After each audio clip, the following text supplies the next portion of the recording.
Academicamente, o podcast da Autónoma Academy. Viva, bem-vindos a mais um episódio de Academicamente, hoje sobre as vantagens da arbitragem tributária. Para isso convidamos André Batoca, é professor, é advogado e professor na pós-graduação em Direito Fiscal Empresarial da Autónoma Academy.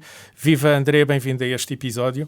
Olá, muito obrigado pelo convite. Vamos começar por perceber o que é a arbitragem tributária. Isto é uma espécie de um tribunal privado que despacha as coisas mais depressa do que os tribunais habituais. Antes de mais, a arbitragem tributária é uma solução alternativa aos tribunais administrativos e fiscais para resolver os litígios que estão e que existem entre os contribuintes, a autoridade tributária e aduaneira, e procura, acima de tudo, partindo da opção do sujeito passivo, do contribuinte, ou seja, está dependente apenas da sua vontade, para mobilizar este meio que é e funciona de modo autónomo, institucionalizado, ou seja, está e tem uma base legal, foi criado desde 2011 e tem a sua instalação no Centro de Arbitragem Administrativa, onde funciona também a arbitragem do ponto de vista de direito administrativo, mas aqui o que nos toca hoje, em especial, a arbitragem tributária. Isto surge porque os tribunais em Portugal costumam ser lentos, não é? Os processos demoram tempo. Na arbitragem é tudo mais rápido. Sem dúvida. Os principais objetivos que levaram à criação da arbitragem tributária como meio alternativo foi, acima de tudo, assegurar uma tutela jurisdicional efetiva, a defesa dos direitos e interesses dos sujeitos passivos que não podiam, nem podem, ficar limitados pela ineficiência ou a demora do Estado em dar recursos e permitir que os tribunais administrativos e fiscais possam resolver os processos num tempo razoável. Se pensarmos, de acordo com as estatísticas que são conhecidas, em média, um processo no Tribunal Administrativo e Fiscal pode durar 4 anos só em primeira instância. A arbitragem tributária... Ainda podem ver os recursos. Exatamente. E depois a arbitragem tributária tem esse mérito que é garantir uma maior celeridade na resolução destes litígios. Falamos mais ou menos de quanto tempo, se quisermos comparar com um processo normal em tribunal. Olha, na lei, no regime específico da arbitragem tributária, está estabelecido a regra de 6 meses, que pode ser prorrogado por uma única vez. Por isso, portanto, no máximo, nós podemos ter 1 ano.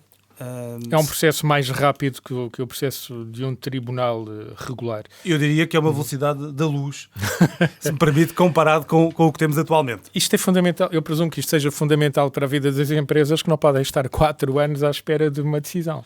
Sem dúvida, e também para os próprios contribuintes, pessoas singulares. Mas as empresas, que naturalmente, atendendo ao volume de negócios, podem ter umas dívidas superiores, quando são confrontados com processos perante a autoridade tributária, têm logo uma grande dificuldade, que é, primeiro têm que pagar ou prestar uma garantia e só depois é que podem discutir e reclamar.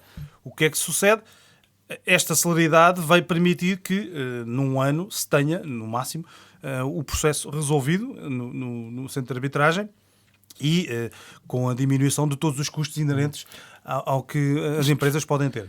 Se eu pensar numa pequena empresa que tem aparentemente, vou dizer aparentemente, depois, enfim, o Tribunal decidirá, seja no processo arbitral ou não, uma dívida à autoridade tributária, isto pode quase bloquear a vida de uma empresa. Com certeza, porque a empresa, se tiver dívidas à autoridade tributária, se tiver que prestar, por exemplo, uma garantia bancária para suspender a dívida ou não tiver capacidade para pagar a liquidação e depois reclamar, pode ficar bloqueado, tem dívidas perante a autoridade tributária, tem uma declaração de dívida que inibe, por exemplo, a concorrer para fundos comunitários ou outros âmbitos, tem também o risco de, não pagando, não prestando garantia ou não demonstrando que não tem capacidade para prestar essa garantia, esgotando-se o prazo de pagamento da liquidação, a dívida vai prosseguir para a execução fiscal com as consequências que a lei determina, nomeadamente a penhora de tudo o que está no universo dessa empresa. A penhora dos ativos, sim.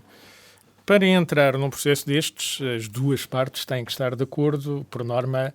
A autoridade tributária, presumo eu, entra normalmente nestes processos de boa-fé, portanto, tornou-se um hábito recorrer a este tipo de arbitragem. Ora bem, o legislador veio estabelecer neste regime que a autoridade tributária está vinculada ao mesmo.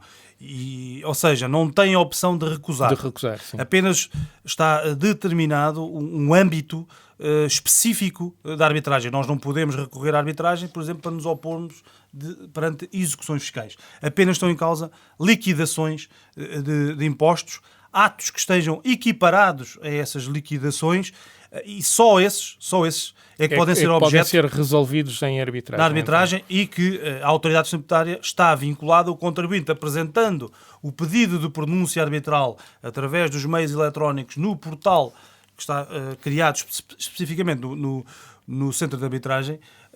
A autoridade tributária é chamada a esse processo e dá-se origem ao respectivo desenrolar. Como é que isto se processa? Geralmente é com uma notificação da autoridade tributária a dizer que a empresa A deve X, não é? A autoridade, a nível de passos, que passos é que há até chegar ao fim de um processo? Vamos dar um exemplo. Se uma empresa é objeto de uma inspeção tributária, esgotado as fases da inspeção, se a inspeção culminar com uma conclusão de que a empresa tem uma dívida, dará lugar a uma emissão de uma liquidação de IRC, no caso, para pagamento. Quando o contribuinte é notificado dessa liquidação, a empresa, em regra, o melhor que pode fazer é pagar. Isso não impede o seu direito de recorrer à arbitragem tributária. Se não o fizer, pode recorrer a meios procedimentais, apresentar uma reclamação graciosa. Tem outra fase que é um recurso hierárquico em função da reclamação graciosa.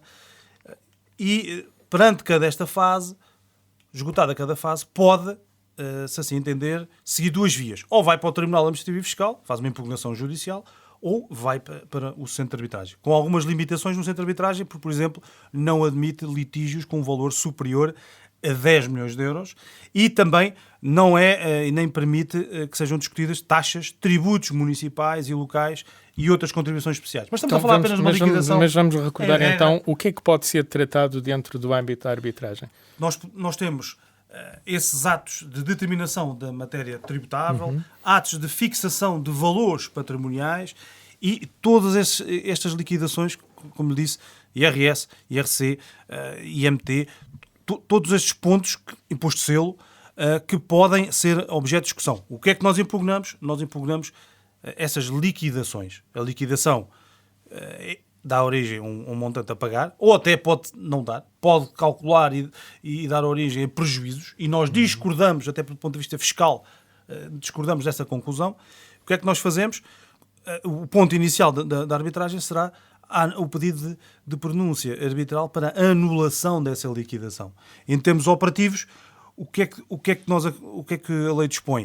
O contribuinte terá o prazo de 90 dias a contar da data limite de pagamento dessa liquidação, para avançar com o pedido de pronúncia arbitral junto do CAD. Vou usar essa formulação, que é a abreviatura do Centro de Arbitragem. Centro de Arbitragem. Que tem sede em Lisboa, já tem também um polo no Porto, e funciona essencialmente de modo desmaterializado, tendo uma reunião, que é a reunião do Tribunal Arbitral, onde se produzem atos processuais, faz-se produção de prova, e fim dessa reunião fica-se a aguardar para que seja emitida uma decisão. E depois de emitida a decisão, a possibilidade de recurso, ela é vinculativa? O que é que acontece? Ora bem, antes de chegarmos à decisão, só para explicar, no ponto de vista prático, para as pessoas também terem uma noção, como é que nós chegamos lá. Não é algo, está na lei, mas do ponto de vista operacional, o que é que nós fazemos? Nós somos notificados de uma liquidação, sem prejuízo de podermos pagar de imediato para não correr o risco de uma execução, ou vamos ao procedimento e, por exemplo, prestamos uma garantia para suspender a liquidação. Mas, em regra, vamos imaginar que o contribuinte paga, tem essa capacidade, vai, dentro do prazo que a lei estipula, 90 dias desde o termo do pagamento, vai preparar um pedido de pronúncia arbitral, vai preparar uma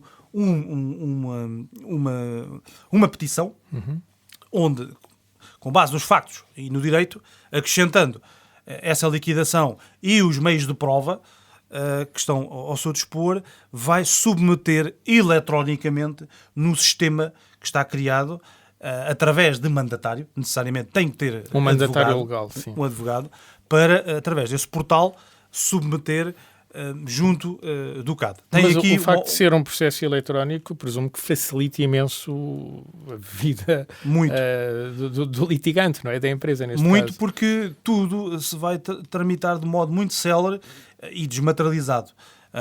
É obrigatório o uso dos formulários que o próprio CAD disponibiliza e, dando entrada desse processo, o que é que acontece? O CAD vai criar um processo autónomo e, acima de tudo, vai emitir quase automaticamente uma citação para a autoridade tributária, num departamento específico, dentro da hierarquia da autoridade tributária, que é notificado e que pode que terá também que responder, não é?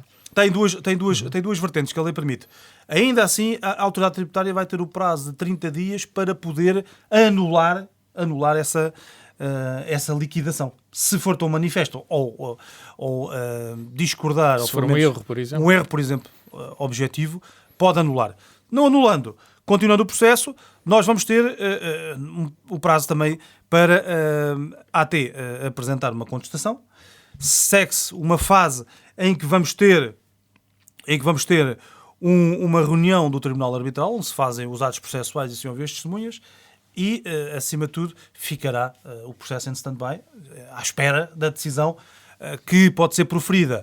Isto também é importante porque temos a grande vantagem do centro de arbitragem. Uma das grandes vantagens é que nós temos um leque de profissionais que têm que ter, no mínimo, 10 anos de experiência associada ao direito fiscal. E estamos a falar de juízes jubilados, reformados, advogados, professores de direito, outros profissionais que tenham essa qualidade académica e profissional, que vão ser os decisores e podem ser nomeados como árbitros singulares desse processo, ou, em certos processos, podem ser um tribunal coletivo de 3 árbitros, naturalmente todos independentes, e também há uma opção em que, se o contribuinte assim quiser, pode ele escolher da lista dos árbitros do CAD e indicar um determinado árbitro para o seu processo.